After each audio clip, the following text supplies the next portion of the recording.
Hello? A reporter from the Globe, you say?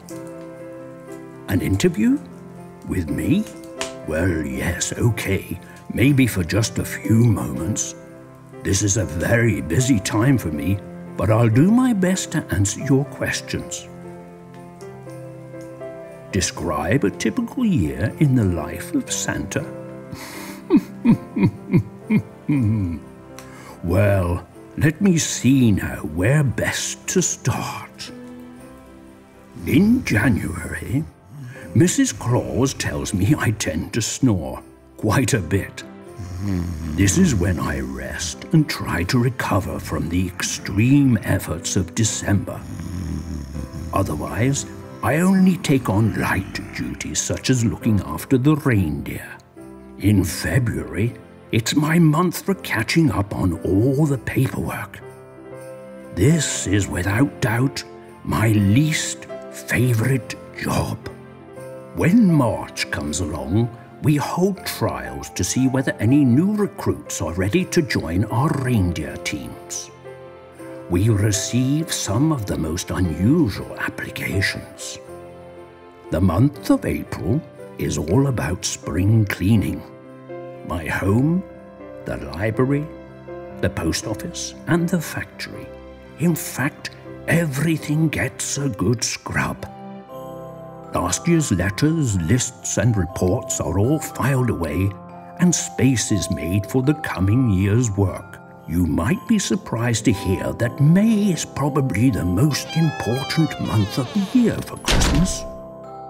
This is the month that I attend the conference to meet the High Council of Elven Elders. We discuss many things, including the previous year and my plans for the coming Christmas. To get there, I travel alone through the barren landscapes of the north. In June and July, I like to travel the world along with Mrs. Claus, in full disguise. We offer to help people in need, look for potential new helpers, and spend some time to ensure that we keep in touch with the world and all its changes. We read good books, stay in hotels, go to the cinema, and occasionally enjoy a meal in a nice restaurant. In August, I need to catch up with what I have missed whilst we were away. I have lots of meetings with the head elf and elves who show me all the new toys that they have designed and ask for my approval. These elves are in charge of various operations both in the village and around the world, and tell me about any problems that may have occurred or exciting new things that may have happened in my absence.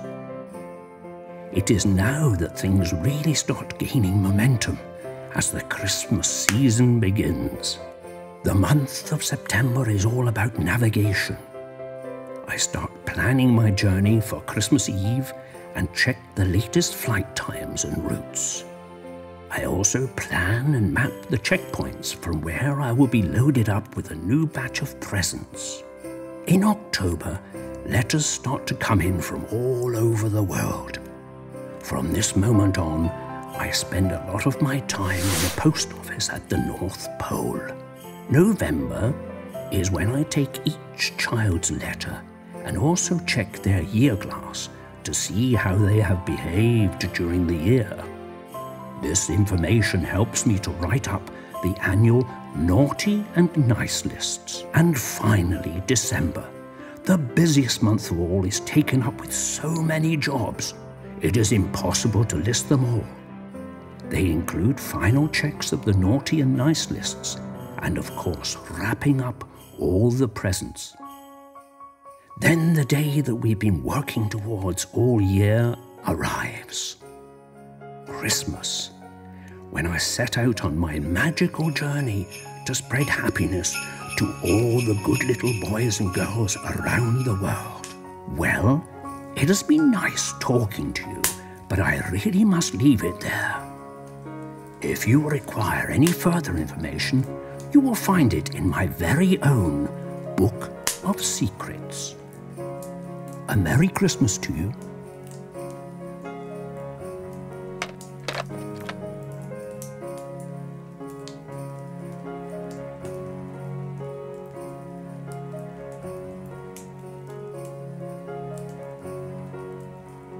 So there you have it, the truth behind one of the world's oldest and greatest mysteries, in the words of Santa Claus himself.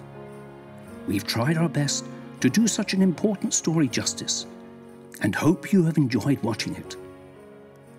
We wish you and yours a magical Christmas. At Nook Cranny, we believe.